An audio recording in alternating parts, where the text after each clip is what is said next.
Seja bem-vindo a mais um Legislativo em Pauta. No programa de hoje, nós estamos recebendo o líder da bancada do PSOL aqui na Câmara de Vereadores. Ele teve contato com a política desde a infância, participou de organizações estudantis e está no primeiro mandato como vereador. Seja bem-vindo, vereador Jurandir Silva. Obrigado pela sua participação. Muito obrigado, Manoeli. Muito obrigado, agradecendo a ti, agradeço a todos os trabalhadores da TV Câmara, que eu reconheço que tem feito um trabalho muito importante de conectar de maneira mais próxima o trabalho que a gente desenvolve aqui na Câmara com a população, que precisa saber o que fazem os vereadores, o que pensam os parlamentares, quais são as suas ações, as suas prioridades.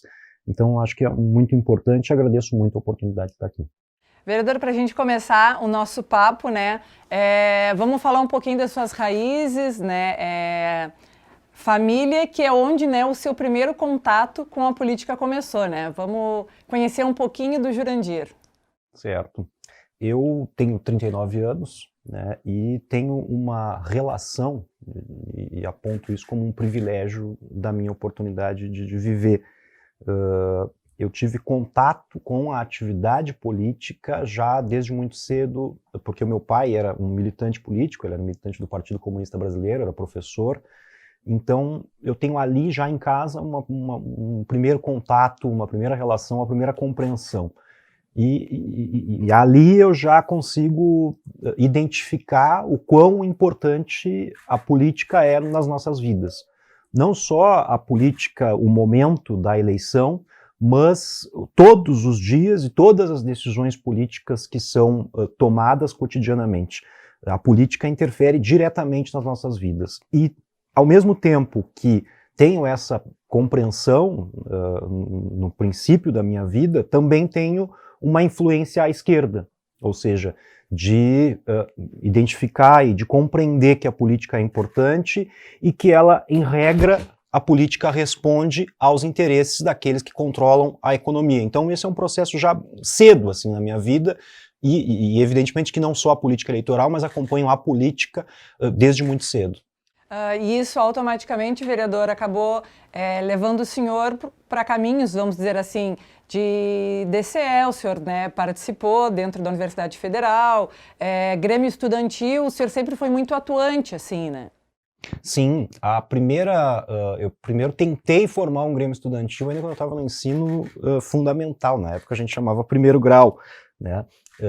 Eu estudei no Pedro Osório, no Colégio Pedro Osório, a gente teve o Grêmio desativado ali por um tempo e eu tentei ali reativar com os colegas. Depois eu tive a minha participação em Grêmio Estudantil mais intensa quando eu estudei no IFSU, no Cefet na época, e depois sim tive uma trajetória na universidade, participei do Diretório Central de Estudantes, e o movimento estudantil foi uma escola de aprendizado, assim, né, que eu carrego as experiências do movimento estudantil certamente por toda a minha vida, porque é um ambiente de discussão, de debate, de disputa, enfim, até hoje eu tenho convicção de que aquilo que eu faço na política está relacionado com essa raiz, tanto a raiz da família, do aprendizado de casa, quanto do aprendizado do movimento estudantil. Em 2004, né, o senhor fez parte da fundação do Partido Socialismo e Liberdade, o PSOL. Eu queria que o senhor nos explicasse e falasse um pouco o que o senhor buscava naquela época fazendo parte desse processo. É interessante a gente pensar sobre isso, porque, em regra, na sociedade brasileira, a gente vai pensar como a gente normalmente enxerga a política, assim, né? Numa relação direta com a eleição. E esse é um momento da minha vida em que a gente falou sobre essa trajetória do movimento estudantil, eu era do movimento estudantil, do movimento social em geral, enfim, tinha um conjunto de reivindicações sobre quais as políticas públicas que devem ser adotadas na sociedade e tudo mais. E tinha uma simpatia política nesse momento. Eu não cheguei a ser filiado, mas eu fui militante, a verdade é essa, do PT, do Partido dos Trabalhadores.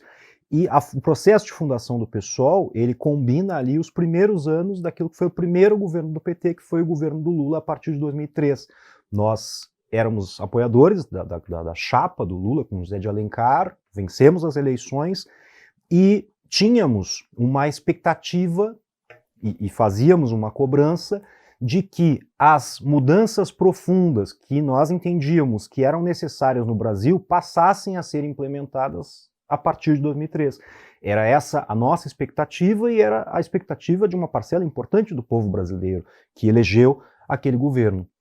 As primeiras medidas do governo Lula a partir de 2003, algumas delas são certamente que progressistas e de acordo com aquilo que era a nossa expectativa, mas outras não foram. E nós passamos então a criticar algumas dessas medidas, como ter um representante do latifúndio no Ministério da Agricultura, como ter um presidente do Banco Central vinculado com os interesses dos banqueiros, e a medida principal que fez com que nós tivéssemos uma ruptura com o Partido dos Trabalhadores naquele momento foi uma reforma da Previdência, porque era uma reforma da Previdência que retirava direitos dos trabalhadores, proposta pelo governo do Lula em 2003. O governo do Fernando Henrique Cardoso, que governou 8 anos o Brasil antes do Lula, propôs algumas reformas da Previdência e nós, da época do Partido dos Trabalhadores, dos movimentos sociais, movimento sindical, movimento estudantil, fomos contrários àquelas reformas. Portanto, nos parecia uma contradição insolúvel o governo do PT apresentar aquela reforma. Os nossos parlamentares votaram contrários àquela reforma, foram expulsos do Partido dos Trabalhadores, na época a Heloísa Helena, senadora, e os deputados federais Luciana Genro, João Fontes e o Babá, e nós tínhamos um grupo grande de militantes no país inteiro que se sentiram expulsos também naquele momento. Eu fazia parte deste movimento. E a fundação do PSOL, na minha cabeça, essa foi a tua pergunta, ela funciona como a gente precisa ter um partido político para seguir levantando uma bandeira e que essa bandeira represente as nossas ideias. É isso que eu penso quando eu passo pela fundação do PSOL. Obviamente que é um processo riquíssimo, é mais uma etapa extremamente importante da minha trajetória, porque ali eu passo a assumir algumas responsabilidades de organização partidária. O PSOL é o primeiro partido que precisa colher assinaturas para ser legalizado no Brasil. A lei tinha mudado há alguns dias, alguns meses. Durante muito tempo no Brasil, para registrar um partido político, era só necessário chegar lá no cartório e dizer: quero registrar um partido político. O PSOL foi o primeiro que teve que se adequar a uma nova legislação. Nós precisamos colher 500 mil assinaturas no país inteiro de pessoas que aceitavam ou apoiavam, não eram filiações, eram pessoas que aceitavam que aquele partido pudesse ser criado. Eu organizei isso em toda a metade sul do estado. E foi um processo muito importante, muito necessário, assim como o PSOL é necessário até hoje. Foi fundamental ter fundado o PSOL naquele momento, então também é um momento muito importante da minha trajetória. Vereador, em 2012, o senhor já tinha uma trajetória, vamos dizer, um envolvimento com a política e com tudo isso que o senhor já pontuou, muito importante, né? E o senhor vem pela primeira vez candidato a prefeito, né? Depois, 2016 novamente, em ambas o senhor fica em terceiro lugar, né? Hoje está no seu primeiro mandato como vereador, primeiro suplente do PSOL na Assembleia Legislativa. Então eu queria que o senhor falasse um pouco dessa trajetória já dentro do meio político, dentro das instituições políticas, assim.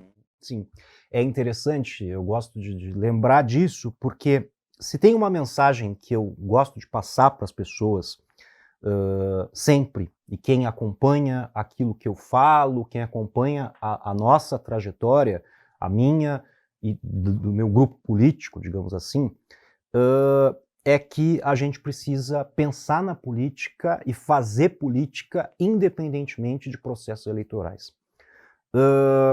Processo eleitoral é uma consequência, muitas vezes. Se a gente participa muito de um partido, se tem uma posição, enfim, de liderança, ou se é apoiado pelos demais componentes do partido, para ocupar este espaço de candidato, a gente pode fazê-lo. Eu queria voltar ainda antes de 2012, que é o momento em que a maioria das pessoas acabam me conhecendo, na cidade de Pelotas, na zona sul do estado, porque a primeira vez que eu fui candidato, Manoel, foi em 2008. E eu fui candidato a vice-prefeito. Tenho muito orgulho disso. O nosso candidato a prefeito foi o primeiro candidato a prefeito da história do PSOL em Pelotas, que foi o professor Luiz Carlos Gonçalves Lucas, era professor de Sociologia da Universidade Federal de Pelotas, também fundador do PSOL. E é um momento em que eu já era um organizador, um dirigente partidário, e eu acabo caindo na chapa um pouco de paraquedas, assim, né? Porque a gente tinha uma organização, uma previsão de que uma pessoa ia ser candidata a vice, a convenção era no sábado, na sexta-feira essa pessoa desistiu de ser candidata a vice-prefeita, a gente ficou sem candidato a vice-prefeito 12 horas antes da convenção. E eu tive que, durante a madrugada, os companheiros do partido apontaram e me disseram, não, tu vai ser candidato, tem que ser candidato, e aí acabei sendo candidato ao acaso e sem a intenção e ocupando um espaço ali, tapando um buraco. Né? O pessoal não teria uma chapa, foi isso que me passou na cabeça naquelas 12 horas. O pessoal que a gente tinha construído, que a gente tinha colhido assinatura, um partido necessário, não teria uma chapa se eu não tivesse aceitado ser candidato, porque meu plano não era ser candidato. Eu queria continuar sendo um militante sem ser candidato. Porque, enfim, são um pouco, acho que as minhas características pessoais, e eu, na medida em que vou envelhecendo, as pessoas também que me conhecem e que acompanham o nosso trabalho, eu vou ficando cada vez mais recluso, até e tímido, e não gosto de aparecer, não me faz bem pessoalmente isso. Fiz lá e continuo fazendo por uma necessidade coletiva, por uma necessidade que eu entendo que é política. Não tenho nenhum... é isso, realmente algo que não me faz bem, essa coisa da visibilidade do político e tudo mais, eu não consigo muito entender e me relacionar com como isso funciona na sociedade. Mas enfim, acabei sendo candidato a primeira vez e segui trabalhando, segui militando, segui construindo o PSOL, e certamente que 2012 é o momento de girar a chave ou de mudança de sentido disso, né? Porque a gente acaba tendo uma aparição grande, faz uma grande votação, e a partir de então eu sou candidato em todas as eleições, né? E, bem, acho que é uma trajetória importante, sigo como candidato, sigo no mesmo partido, e acho que isso é importante de dizer para as pessoas, porque sigo acreditando nas mesmas ideias, embora creio que vá amadurecendo e entendendo mais como funcionam os temas, mas o PSOL, para mim, segue sendo um partido necessário, um partido que é coerente com aquilo que foram as ideias que fizeram com que nós fundássemos o PSOL a partir de 2003. Então, posso seguir sendo candidato se as ideias que eu entendo que são importantes possam ser defendidas por essas candidaturas que apresento. Então, acho que é uma trajetória importante, tenho orgulho dela, construo ela coletivamente com os companheiros do PSOL. Então, acho que sim, é importante ter toda essa caminhada para chegar aqui na Câmara com uma trajetória, com uma bagagem, né? Acho que é importante. Não, e até mesmo antes do senhor chegar a assumir uma cadeira aqui na Câmara, né, o senhor já era muito ativo dentro do Parlamento Pelotense, acompanhando, né? Eu queria que o senhor falasse se a percepção que o senhor tinha antes do legislar, da atuação aqui dentro da casa, se ela se manteve, como é que foi no momento que o senhor assumiu também como vereador? Ela muda um pouco, e muda... Não sei te dizer se a percepção, mas a possibilidade de atuação é diferente. Tu lembra bem, quer dizer, eu, mesmo antes de o PSOL, são diferentes momentos, antes de o PSOL ter representação na Câmara Municipal de Pelotas, nós acompanhávamos, e eu acompanhava, a Câmara, os debates que estavam acontecendo. Essa é uma primeira etapa, um primeiro tipo de experiência. Depois, quando a gente consegue conquistar nossa primeira cadeira aqui com a Fernanda em 2017, na eleição de 2016, eu venho aqui para ser assessor. É a minha primeira experiência, eu fico aqui durante um tempo como assessor. É também um outro momento de experiência. No meio do mandato da Fernanda, no primeiro mandato da Fernanda Miranda, eu me desliguei, eu tive que sair da equipe interna e fiquei ajudando externamente. É outro tipo de experiência. Quer dizer, porque eu já conhecia um pouco do funcionamento do parlamento, conhecia os militantes, conhecia as demandas da população, mas eu não estava aqui dentro para ajudar, então tinha que ajudar de outra forma. E agora, a partir de 2021, como parlamentar. Eu acho que a gente tem um problema importante, eu identifico isso na sociedade brasileira. O cargo, o político eleito, ele tem um nível de visibilidade e de, seria dizer, de apoio às suas ideias. As pessoas escutam mais um político eleito. Isso muda muito. Eu não acho isso bom. Eu não acho que isso seja bom. Eu acho que as pessoas tem ideias e tem a necessidade de que essas ideias sejam defendidas, apresentadas, discutidas, independentemente delas ocuparem espaços eleitorais e serem eleitos e estarem na institucionalidade.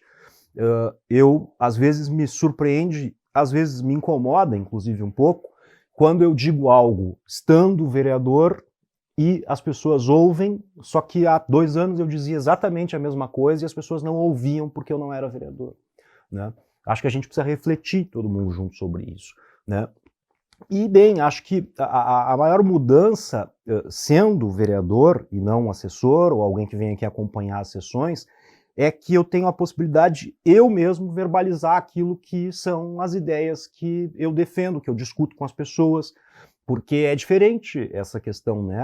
Muitas vezes eu vim aqui para apresentar sugestões para parlamentares que nem eram do PSOL, né? O parlamentar pode fazer o que ele quiser com essas sugestões. Agora, a principal mudança é que, bem, quer dizer, se eu discuto com uma coletividade, com um grupo de especialistas ou com um grupo de militantes partidários que nós precisamos dizer tal coisa, eu digo tal coisa. Isso é diferente, é positivo, me parece, né? É importante.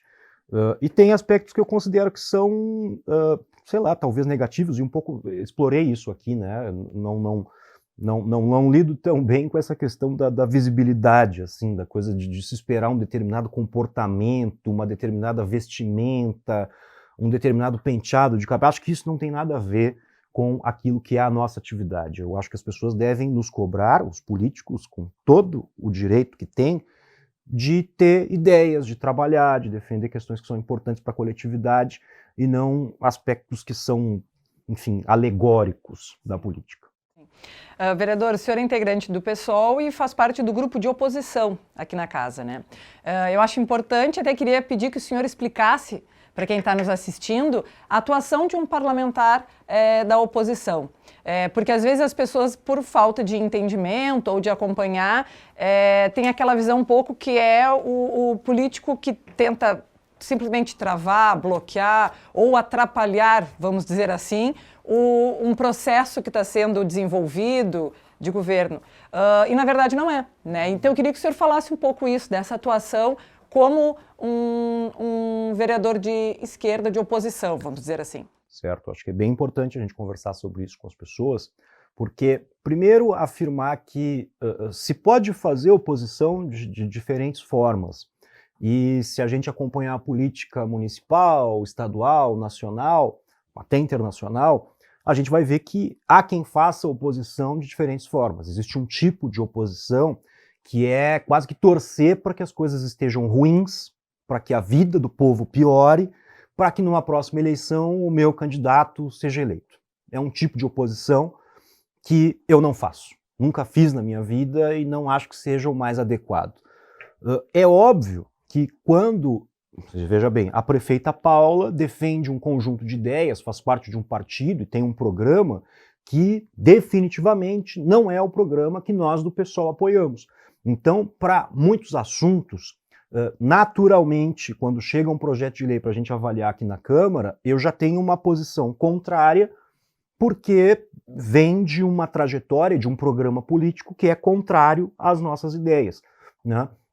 Isso não quer dizer que eu não vá estudar todos os projetos, e assim fazemos todos os projetos que chegam aqui na Câmara, tentar emendar projetos que são possíveis de serem emendados. A emenda é quando a gente apresenta uma sugestão para modificar um pouco um projeto, ou mesmo votar contra. Acontece também muitas vezes, assim como acontece na maioria dos projetos que o governo da Paula apresenta para nós aqui, vereadores, eu votei a favor.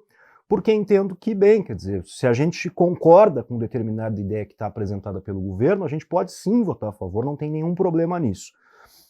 Tem uma diferença que eu acho muito ruim de ser um vereador da oposição, que é, isso já aconteceu mais de uma vez aqui nessa legislatura, e as pessoas conhecem bem, por exemplo, o projeto da COSIP, que é a Contribuição sobre a Iluminação Pública. Os parlamentares da base do governo conheceram o projeto antes dos parlamentares da oposição. E eu acho isso péssimo, porque todos nós, os 21 parlamentares, sendo de oposição, sendo de situação, nós temos a mesma responsabilidade de estudar os projetos, de conhecer os projetos, então todos nós deveríamos ter o mesmo tempo para avaliar isso, poder discutir, poder apresentar sugestões. Muitas vezes o governo nos coloca aqui em condição de a gente ter que simplesmente votar contra, porque sequer dá tempo. O projeto da COSIP é quase isso. A gente tem 3 dias para avaliar aquele projeto. Então, bem, quer dizer, a gente tenta aqui colaborar, apresentar uma sugestão, mas às vezes a gente fica embretado, para falar uma linguagem bem popular, numa situação de ter que criticar, inclusive porque a gente não tem nem tempo de apresentar uma sugestão e de tentar melhorar. O trabalho que a gente tem desenvolvido aqui é nesse sentido, de criticar aquilo que a gente não concorda, de elogiar aquilo que a gente concorda, que vem do governo, de apresentar sugestões. Me parece que esse é o papel que a gente precisa cumprir aqui. Vereador, indo agora um pouquinho para as suas pautas especificamente, assim, a sua identificação com algumas bandeiras. Antes mesmo também da eleição, né, algumas bandeiras o senhor já trabalha há bastante tempo. Esse ano, para 2023, foi eleito presidente da Comissão do Meio Ambiente, né, que é uma dessas pautas. Eu queria que o senhor falasse um pouco da expectativa à frente dessa comissão, dos trabalhos para esse ano. Importante. Primeiro que nessa trajetória aqui que a gente está conversando, a gente começou conversando sobre a trajetória, e eu gosto de marcar uma questão, porque ter sido uma vez candidato a vice-prefeito, ter sido 2 vezes candidato a prefeito, me obrigou a entender de muitos assuntos, porque um candidato majoritário ele precisa conversar com a população sobre muitos assuntos. Então eu gosto de discutir vários assuntos, né? E eu tento estudar vários assuntos. É mais difícil? Mas eu acho que é mais necessário, é mais eficiente. Eu não me permito que aconteça, e evidentemente que às vezes acontece, mas aí eu vou estudar e correr atrás, mas eu não me permito aqui de votar algo, de analisar um projeto sobre um assunto que eu não tenho nenhum domínio, né? Então, um domínio básico sobre todos os assuntos eu preciso ter. É evidente que eu tenho uma trajetória de militância, e principalmente uma trajetória acadêmica, de estudos, que ela é mais focada. Eu sou engenheiro agrônomo, sou mestre pelo Sistema de Produção Agrícola Familiar, que é um programa de pós-graduação da Universidade Federal de Pelotas. E isso me vinculou mais com as questões da agroecologia, da agricultura familiar, do meio ambiente. Então, são nesse amplo espectro que são as discussões políticas, esse é o tema que eu tenho maior domínio, maior facilidade de discutir, né? Tenho mais informações. E, bem, agora, no nosso 3º ano aqui dessa legislatura, eu acabei sendo eleito presidente da Comissão de Meio Ambiente. Tinha sido candidato nas outras oportunidades e não tinha sido eleito. Pretendo fazer uma boa discussão com os membros da comissão, porque somos todos aqui parlamentares e evidentemente que a presidência tem uma responsabilidade, mas pretendo fazer uma discussão aqui com todos os parlamentares, especialmente com a nossa vice, a vereadora Cristina Oliveira do PDT, e trazer a discussão para a comunidade, trazer as pessoas para discutirem, para a gente elaborar um plano de trabalho para esse ano da comissão. Tenho a expectativa de que isso possa ser muito interessante. Acho que a gente precisa mudar muitas coisas aqui no funcionamento da Câmara, na forma como a gente vê o trabalho das comissões. Eu não quero que a Comissão de Meio Ambiente seja um espaço exclusivamente para eu colocar um cartaz, um card nas redes sociais dizendo eu sou o presidente da comissão e que isso não tem um desdobramento concreto na vida das pessoas. Esse é o nosso objetivo com o trabalho da Comissão de Meio Ambiente. Ótimo, vereador. Para a gente já se encaminhar, então, né, para o final do nosso papo, da nossa conversa aqui, eu queria que o senhor deixasse uma mensagem, né, para quem está nos assistindo, eleitores ou não do Jurandir Silva. Certo. Primeiro, queria agradecer a oportunidade da gente ter tido essa conversa, parabenizar mais uma vez, Manuel, pelo trabalho de todos vocês aqui da TV Câmara, e dizer para as pessoas, talvez quem conseguiu acompanhar toda a entrevista, acho que foi uma das primeiras coisas que eu falei, que é a importância da gente acompanhar a política. Tu pode ser eleitor do Jurandir, tu pode ser eleitor do PSOL, tu pode ser eleitor do que tu quiseres. Só não faça isso de maneira desorganizada, sem consciência. Acompanha a política, tenta prestar atenção. Eu sei que a gente trabalha, que tem muito compromisso, que tem a família, às vezes a gente quer descansar, mas é importante, é fundamental que a gente tire um tempinho para acompanhar as discussões políticas, aquilo que acontece aqui na Câmara Municipal, aquilo que acontece na política em nível estadual, nacional e até internacional, porque isso determina o nosso futuro, isso determina o nosso presente. é muito necessário afirmar também nesse momento que a gente precisa ter cuidado com notícias falsas. Tenta te informar, tenta buscar diferentes fontes de informação, mas tenta verificar a veracidade dessa informação. Porque se tem uma coisa que nos últimos anos é absolutamente grave na política, no mundo inteiro, mas especialmente no Brasil, é a mentira. É gente que tenta te enganar para que tu apoies as ideias daquela gente. Então, acho que é importante acompanhar o bom trabalho da TV Câmara, acompanhar as sessões, acompanhar o noticiário, confirmar informações, conhecer a política e se informar sobre aquilo que é tão importante para as nossas vidas. Acompanhe a TV Câmara, acompanhe a política, é da política que depende o preço do feijão, o preço da passagem de ônibus, o valor do salário. A política define tudo nas nossas vidas. Não deixem de acompanhar a política. Obrigado, vereador. Então é isso. O Legislativo em Pauta, com o vereador Jurandir Silva, fica por aqui. E você siga acompanhando a nossa programação para conhecer mais do vereador que você elegeu.